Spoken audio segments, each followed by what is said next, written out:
This episode is produced on the lands of the Bunurong people of the Kulin Nation. We pay our respects to elders past, present, and importantly, emerging leaders of tomorrow. Welcome to this episode of The Unsexy Truth, striving to be the #1 mental wellness podcast for the sole purpose of normalizing life's difficult conversations. I am your host, Wai Project, and I want to thank you for tuning in this week and every week to help make that possible. So this is the very first episode of The Unsexy Truth. And admittedly, this particular chat that I'm going to have with you today wasn't the one that I originally had planned. And I really did mull over whether or not I wanted to share this, because it's firstly a personal story, but also it's a personal perspective. And a lot of the times what we say, how we show up, a lot of that can be filtered through other people's lenses, other people's perspectives. And for this particular episode, because it's a personal viewpoint and personal to myself, obviously, I really was hesitant to share it. But the reason I created this podcast, The Unsexy Truth, was with the purpose and aim of normalizing really difficult conversations. Because I feel as though when it comes to things that are happening in our everyday life, we can be bogged down with that experience. And the problem with that is that we don't move forward. We stay stuck listening to the same stories or cycles or loops over and over and over again in our heads. And when we're in that stuck state, moving forward is impossible in that moment in time. And sometimes it really is as simple as communicating, obviously, but really just sharing what's going on. And when we let that feeling or let that story go, what happens is that we're now better placed to be in a position to actually start to make good choices, to take action, to move forward, and not stay stuck in that story, in that feeling, in that emotion. So I have to put my money where my mouth is, right? And whilst it is, I don't know if it's difficult, we'll unpack that in a moment, but these are the sorts of conversations that are difficult. And so, in order to normalize it, being open and sharing is part of the solution. So what I'm going to unpack for you today, I've broken this particular episode up into two eps, so this one and then a following one. And there's a reason for that. The topic itself, which I'll get to, is quite heavy. And I realize that there are going to be people who may be triggered by what I say, may be triggered by my perspective. And whilst the aim, the mission, the purpose of this podcast is to normalize difficult conversations, what I haven't designed it to do is to leave us feeling worse for having arrived and listened. So that's not my goal. If you feel in any way triggered, please switch me off. It's just as simple as that. You don't need to move forward or carry any of that, whatever with you. So just switch it off and move on. Episode 2, I do feel is worth listening to because it's about systems and tools that I use to help navigate from how I was feeling. So look, without further ado, because the punchline was, what am I going to be talking about? I'm going to be talking about my personal experience, my story, my perspective, however you want to frame it, around the recent referendum vote here in Australia. And when I say recent, just sort of over a month ago. So for those of you who may not be familiar, and you wouldn't be familiar if you don't live in Australia, or you're like me and not really watching the news, I'm going to read specifically what the referendum vote was about. So I'm just going to read this. So it was a proposed law to the Constitution to recognise the First Peoples of Australia by establishing an Aboriginal and Torres Strait Islander voice. Now, there are components which, anyone can jump on, Google it.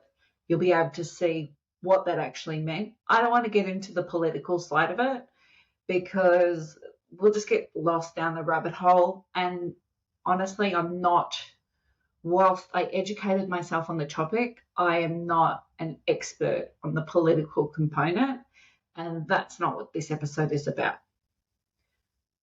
It is, again, about my perspective, my story, and how I, as firstly, an Indigenous person myself, secondly, as someone who is from minority communities, interpreted the outcome and how that felt. Yeah, so that's what I'm going to be sharing with you today. So again, it's a bit of a heavy topic for myself personally, but really it's just heavy in the talking about it. I've since moved forward because I've had to.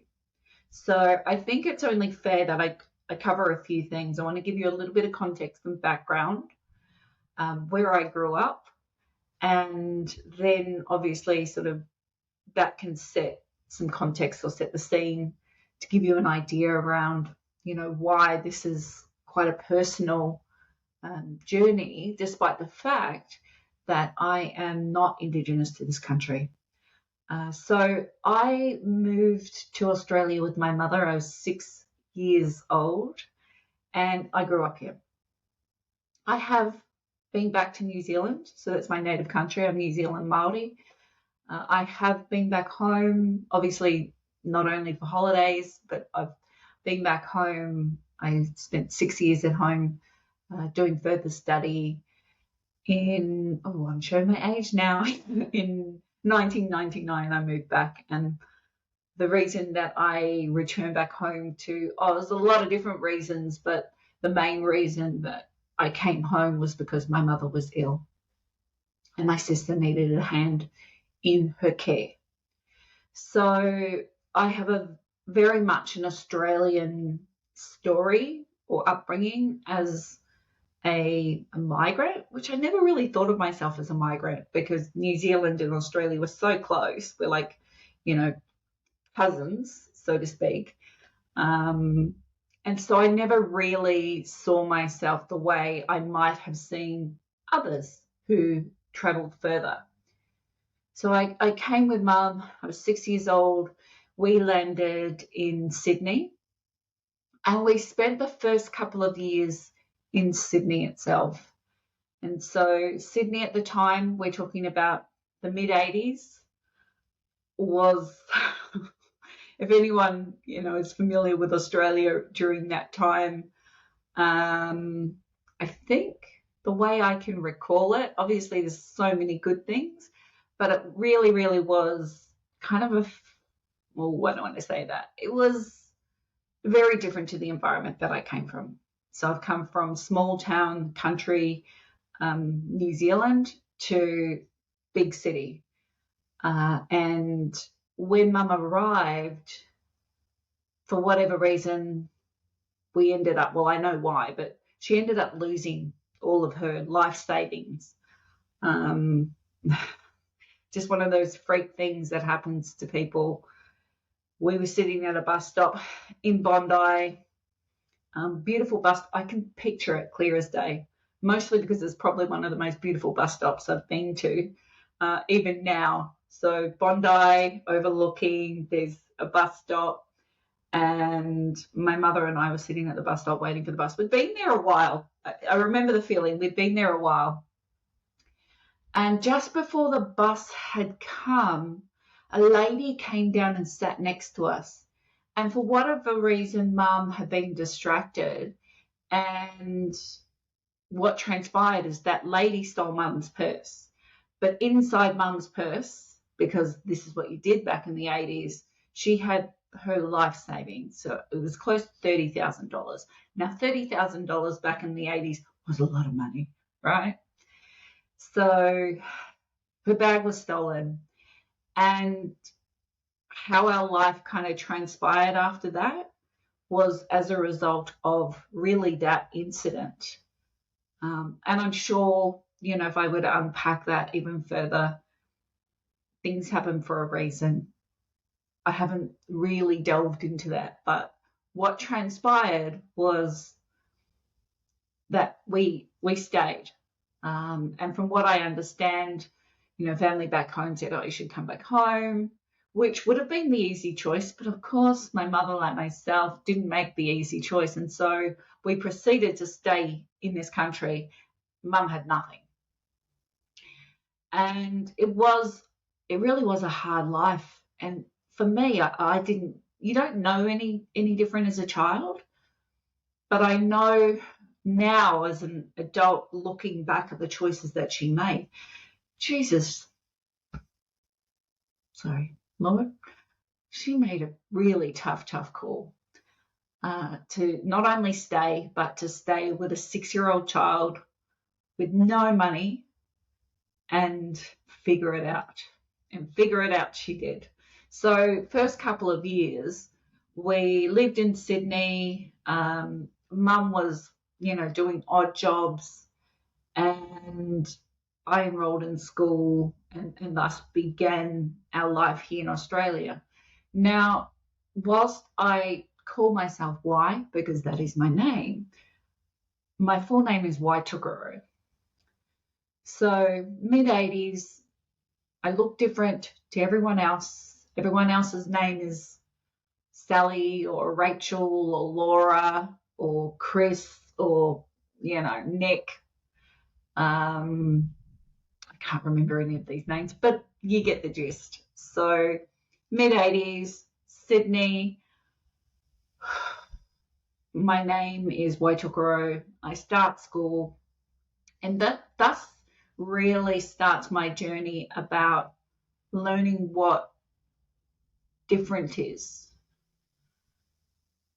And it's not something that I've really unpacked in its entirety, but if you can imagine, you know, young child, new country, living with her mother, single mother, no money, look different to everyone else, sound different to everyone else, and of course, my name's Waitokoro. And back then, you didn't abbreviate your name, and I wouldn't even think to abbreviate my name because that's my name. So my existence those first few years was, I'm not going to say they were hard. I didn't know any different. But as a result of later years and choices that I made, obviously fitting in was one of the challenges that we all and all children go through, irrespective of your name.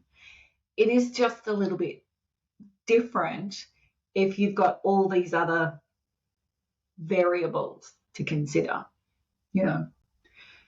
So the challenges that I went through were really fitting in but never fitting in, if that makes sense. And my mother did a lot of moving, so I went to a lot of schools, so we didn't stay in the one spot. We travelled around the east coast of Australia, up to Queensland, back to New South Wales, then eventually came south to Victoria. Settled in Melbourne initially, but then moved out to Geelong. Spent some time in Geelong, a couple of years over there, and then ended up in country Victoria in a town called Mildura, which is on the border of New South Wales, Victoria, South Australia, and I'm guessing Northern Territory to an extent, because it's literally a border town. So here I was, this is still the 80s, late 80s at this time, small country town, looking different to everyone else, sounding different to everyone else. And by this time, we'd shortened my name, which still didn't help. I joke about it now, but my name's Wai. It's a letter of the alphabet, and yet people still get it wrong, which makes me laugh. I don't care. I've got no attachment to that. It is what it is. If I were to sort of get, what do you call it? If I were to get attached to people getting my name wrong, which I don't know if I ever did feel that way. I know that people do, but honestly, by my age, there comes a point where you just get over it. And I built that bridge whenever I did, and I got over it. My experience really was just interpreting, what was happening around me, the different environments, the things that I've seen. And I've seen a lot of different things. And honestly, one day I will write a book. But for now, I really had a colourful childhood that was very textured, that had so many different layers. And a lot of those layers and a lot of those memories, and again, when you're living through it, you don't know any different. But there was poverty, and as a result of the poverty, then where we lived and the environments that we lived in, from refuges through to, where we lived, the types of jobs mum had to take to survive, all of those beautiful layers obviously formed the person that I am today. But with that really has shaped my perspective, and my ability to see people and the environments that I'm in. And a lot of that's probably emotional EQ too. But I figured out along the way very early, obviously being different myself, what different looked like. And because I lived in so many different environments, from, the hustle and bustle of a city like Sydney through to country town Mildura, Ballarat, Geelong, it's very, very different environments. But the one common denominator was that I was clearly different. I was a bit of a loner, still am to an extent. But within that, and seeing how other people not only treated me, but treated others, was something I picked up very early on. And I don't know how old I was off the top of my head when I started to see and understand that the Australian Aboriginal people, there was a lot of, I don't even know how to describe it in a way that's kind. So, I can feel myself filtering myself even now, filtering what I'm saying, filtering how I'm thinking, how I'm going to interpret it for other people. But the truth is that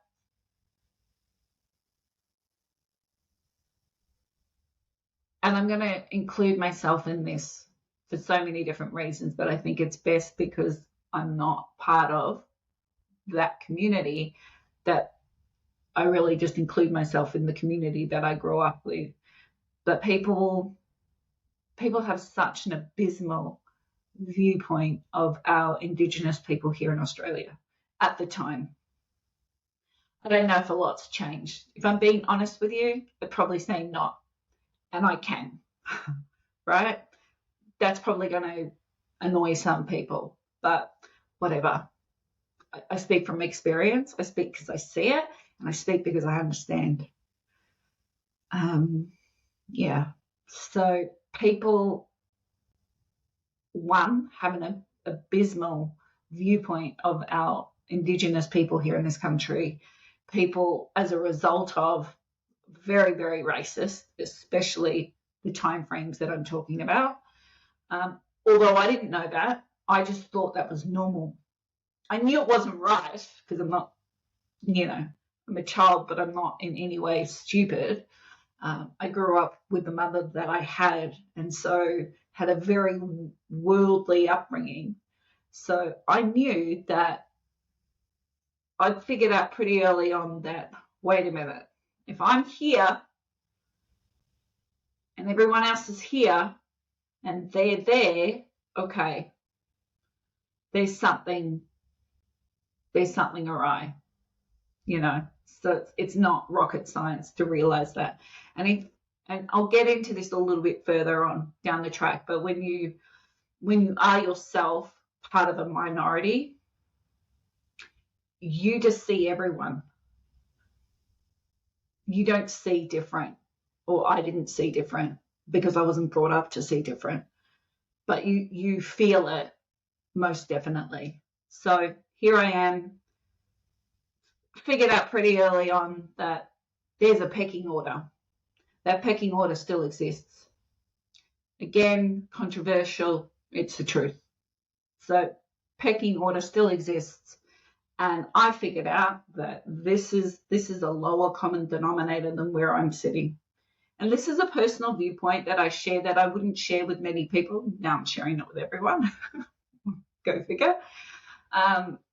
In realizing that, one of what naturally happens and what I've observed through, again, growing up here, is that if you're a minority, and in order to fit in, it's actually easier to just agree with the crowd, to agree with everyone else, because what you're trying to do is you're trying to fit in. And by agreeing, or what you're doing is you're actually deflecting. You're deflecting the attention from yourself somewhere else. And there's only one somewhere else, and that somewhere else is there. And so you naturally find yourself doing that. Now, I can say this wholeheartedly. I know of only one occasion, maybe two, and I'll put context into that, 2 occasions where I know that I actively made a choice to do that. First occasion, little girl, wouldn't have been 10 years old, friend, see her family, see her dad. I don't know who else was there. There was definitely someone else, but I see a friend from school. She sees me. I'm on the other side of the mall. They're at the bakery at the shop. And I don't know what I'm doing, probably playing in the park. Small town. We lived just off the main street above the shops. And I see one of the girls from school, who's obviously in this scenario, an Aboriginal girl. I can't remember her name. And she waved at me, and I pretended, even though she knew I saw her, that I didn't see her. And that was my first experience of joining in the status quo. The second isn't really the same, but what I've come to learn is by choosing to opt out of the conversation. I chose over the years growing up to opt out of the conversation because it was easier to do that. It was easier to not cause conflict or get emotional, because I'd get emotional. It was easier to say nothing, to not even participate in the conversation than to participate. And I thought actually that was the right thing to do. Now, obviously, in hindsight, I'm like, actually, by opting out, I'm in essence enabling that to continue. Life is so beautiful. It presents us with great lessons. And those are just mine, and I'm honest about it. So growing up as a minority, especially in this country, obviously, because I'm not from here. Growing up, my viewpoint was what I was observing. Now, behind closed doors, my mother was a very spiritual person, and so it was a really stark contrast to what existed out in the real world at home. Very spiritual, um, just how I was raised. I'm so grateful. I had such a beautiful, textured childhood. There were a lot of things that were, in hindsight and upon reflection, sad, but that wasn't my perspective at the time. At the time, I feel I had this beautiful childhood. It's just that when I left my house, the safety net of that was the reality of what happens when we leave our homes. I think that's one of the sad things about social media these days is that, children growing up now, those hardships follow you home. Bullying, yeah, it existed, but you at least got to go home and shut the door and you were safe. Whereas now that doesn't exist. That line's blurred, So, so, this is my experience in my childhood, understanding other people's viewpoints, how people felt in this country at the time, how they still feel. And then obviously my upbringing, which was a really beautiful spiritual upbringing, is all I can say. If you ever met my mother, you would know she was amazing. Yes, life was tough, but life's tough. I get it now. She raised me to be very strong, independent. I'm going to say kind because I feel I'm kind. I can be unkind, but very strong, independent, intelligent. Yeah, she raised me to be the person that I am essentially when I'm not being all the other layers of the human existence.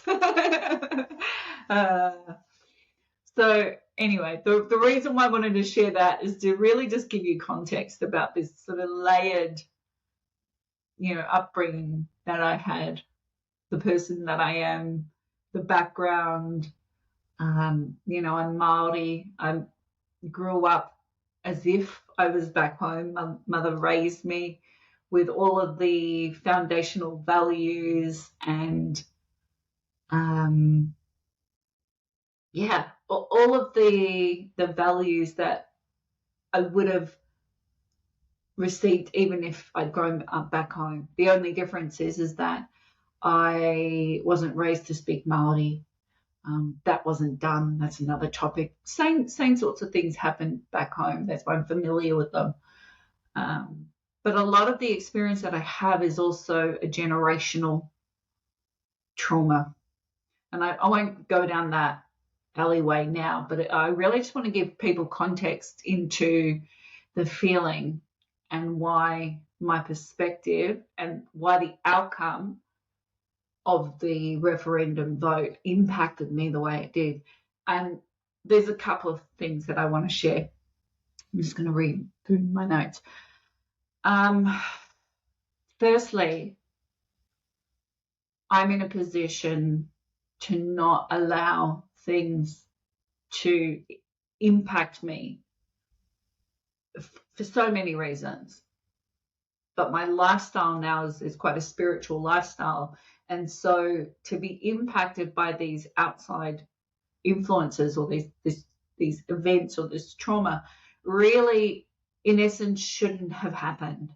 And I knew when I saw the outcome of the referendum that I was okay that everything that I was feeling was not necessarily my own feeling, but I allowed myself to sit in that. And the things that arose as a result of that was I actually got quite sick mentally, spiritually, physically.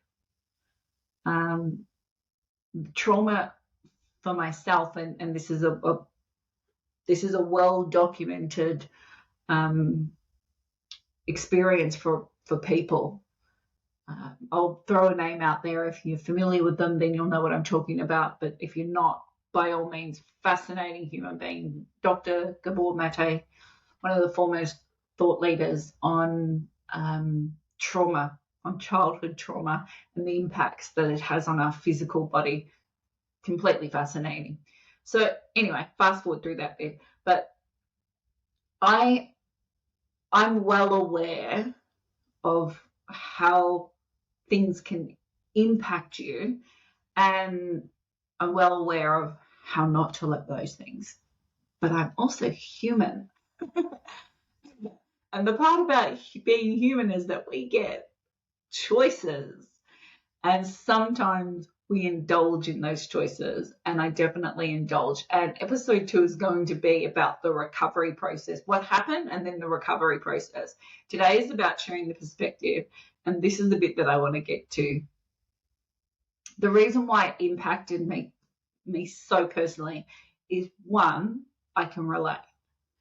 I am an Indigenous person myself, so I'm from minority communities.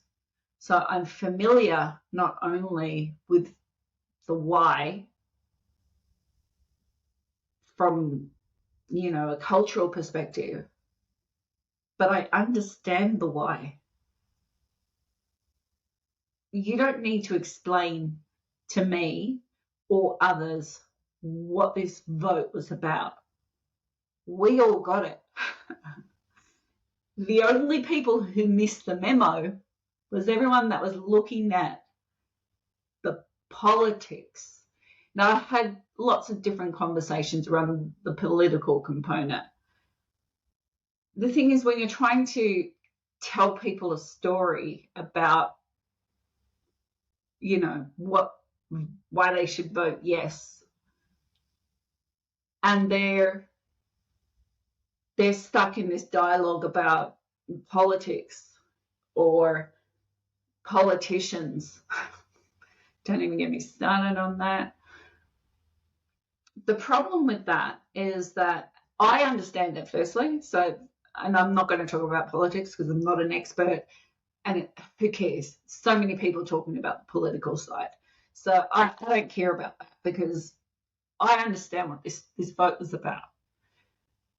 I don't need to get lost in talking about the political side. Yeah, okay, I get it. Yes, all right, it's not clear, or it's not this, it's not that, blah, blah, blah. So I'm going to move that over there for a second. Move it to the right.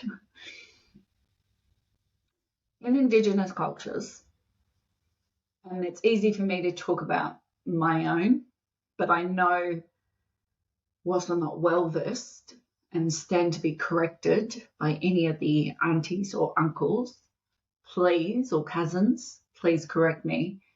But in Indigenous cultures and in Māori culture, and from what I understand about, I don't want to say all, but Indigenous cultures, is that our language is not written down.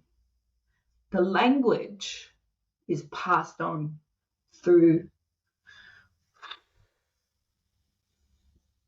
Language is passed on from generation to generation. I was going to say it in Māori, from our ancestors. Each generation passes on the stories of what happened, of our whole existence. So it's passed on through a voice.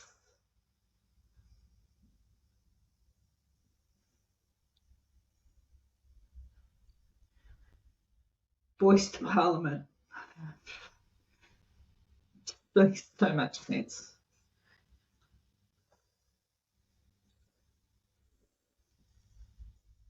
These messages, our story, our language, who we are, is passed on verbally. It is not written down. Now, of course, in today's day and age, with technology, there's nuances. Things are changing. People are documenting, but we're not documenting in the same way that Western civilization documents things. And the reason being is because these stories are retained still by the generations, the older generations that are still with us. And those stories were passed on by their not only parents, grandparents. And the way it was taught, and I'm reflecting upon Māori culture here, was that you had to be present, you had to be around. So you would generally attend the marae and you would be listening to the stories that are shared by all the people that are in those communities or all the people that visits those communities. So you're getting a history lesson. Now, no one is sitting there writing that history lesson down. You have to actually be present to get that information. And then that information is retained, Lord knows how, it's retained. And then those stories are weaved into the fabric of that person and passed on to the other generations. So if you can imagine language, history, it's a beautiful tapestry of language. But you have to be present to receive that tapestry, to receive that taonga or gift as it would be in English. So if you're not present, it's as if it's lost. It is lost.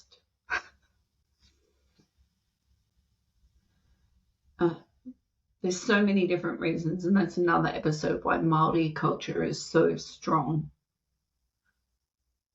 There are a lot of people, generations, that fought to keep that language, to keep those stories, to pass those stories on.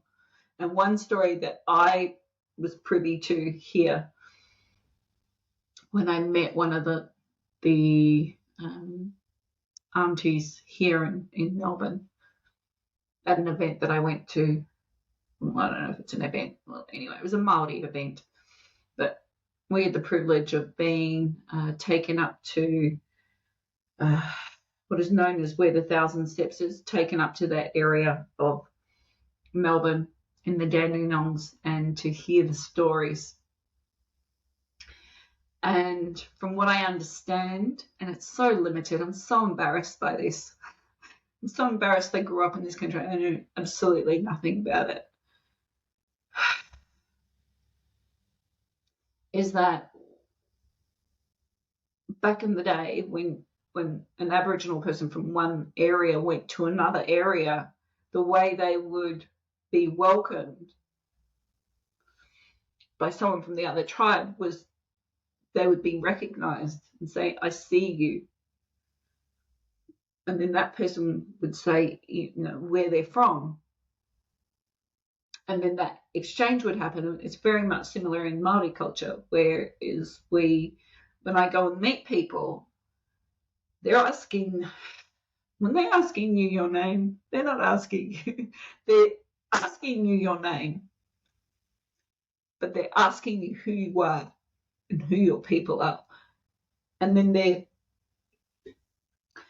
honestly, is one of the most amazing things to witness if you ever get an opportunity to travel to New Zealand and you get to experience it with a local, with a Māori person, and to go to the marae and to sit down with one of the elders. They will interweave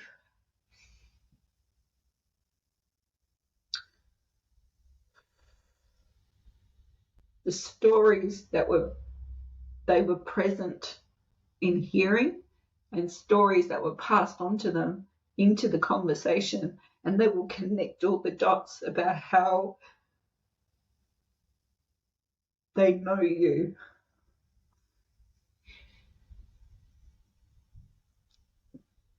I'm getting to the punchline, I promise. They will connect the dots. And what's happening is that they're recognizing who you are, where you come from, and you hear stories that you would never otherwise hear. And the voice to Parliament is about that. It is about saying, I see you, I hear you, you exist, your language exists, your ancestors exist. I don't know how to make it any simpler than that. It is literally as simple as that. We see you, we hear you. It's called the voice to Parliament for a reason.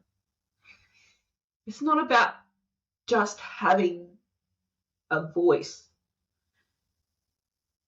It's about saying that we recognize you, that you exist. We see you.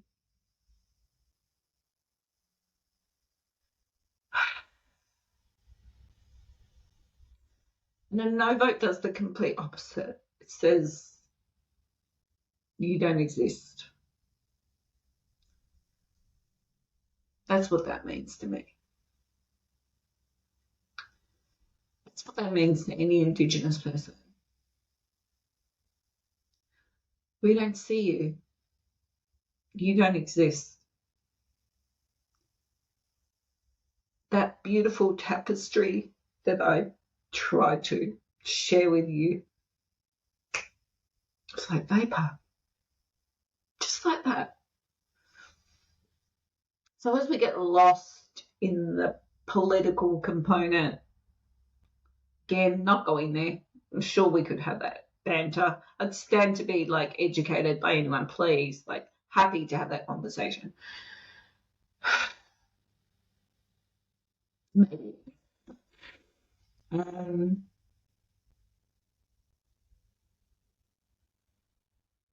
don't expect people to understand that. I don't think you can.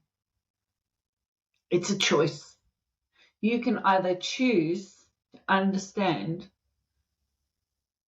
or you can just not.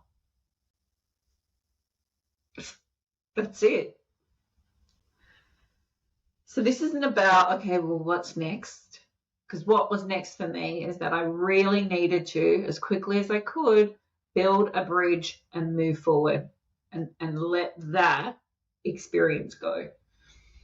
The most difficult part about that and why one of the reasons why maybe I chose to indulge in this experience and this trauma and be so hurt by the outcome, to feel the weight of that outcome, is because people in my community, people in my friendship circle, family, when I say family, obviously not my siblings, but family, you get it. And to reconcile with the fact that people within my community voted no, and I understand the why. I don't care about the why. That's there on them. Now I say that. That choice, that no, what that meant to me at the time, again, I've built a bridge. I had to reconcile with the fact that that choice represents their values. And I really wanted to,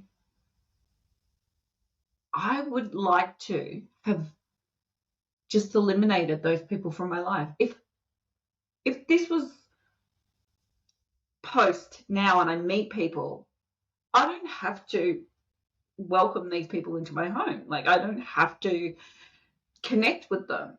Like, that's easy, right? But when they're already in your community, you've got to reconcile with the fact that these people are in your life, in your family, in your community.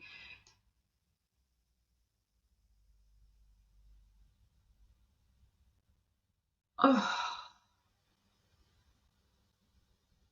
how did I build a bridge over that?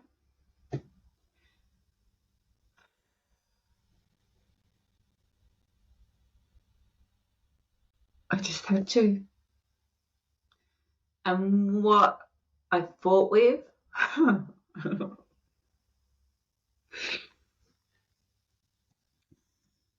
again, showing my maturity or lack of maturity at the time.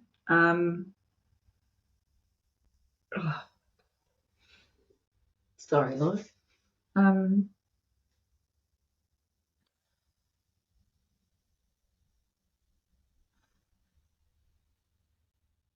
You just get so sick of being the better person sometimes.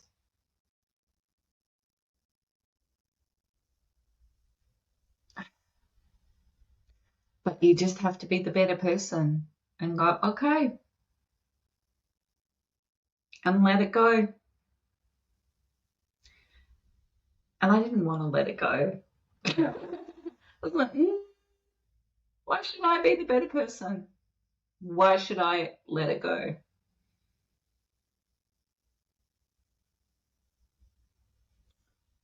The truth is, if I indulge, it really just reaffirms the fear that other people feel for others, for what's different, for racism, for all of it. All I do is affirm that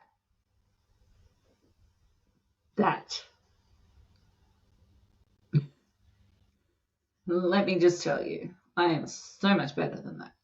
I'm not affirming that. I'm not validating that. No chance. So, yeah. So I built a bridge. But the aftermath, I'm still dealing with. Yeah. So that's episode 2. So tune in for that if you want to hear what the healing process looked like for me. And there was a healing process, let me just tell you. But it started very simply by letting go and by consciously making a decision to let go. And that's it. And I don't know if it's all fully dissipated, but the beautiful thing about having open conversations is that with open conversations, those feelings no longer hold you. So I hope that made sense. I hope people can understand a perspective, not the perspective, just a perspective, mine. Other people are going to feel differently. They might agree with components of what I've said, but obviously it's just a perspective. And the world is made up of people who have different perspectives, and that's it. Okay. So thank you very much for tuning in to this episode. It's very heavy. I hope by the end of it, you don't feel heavy and that I can leave you with the feeling that I'm okay. This doesn't own me. That experience didn't own me. I just indulged in it because I could. Simple as that. So, once again, thank you for tuning in to this episode of The Unsexy Truth, striving to be the #1 mental wellness podcast for the only purpose, or for the sole purpose, of normalizing difficult conversations. I'm your host, Wai Project, and I want to thank you for tuning in to help make that possible. Take care out there. Bye.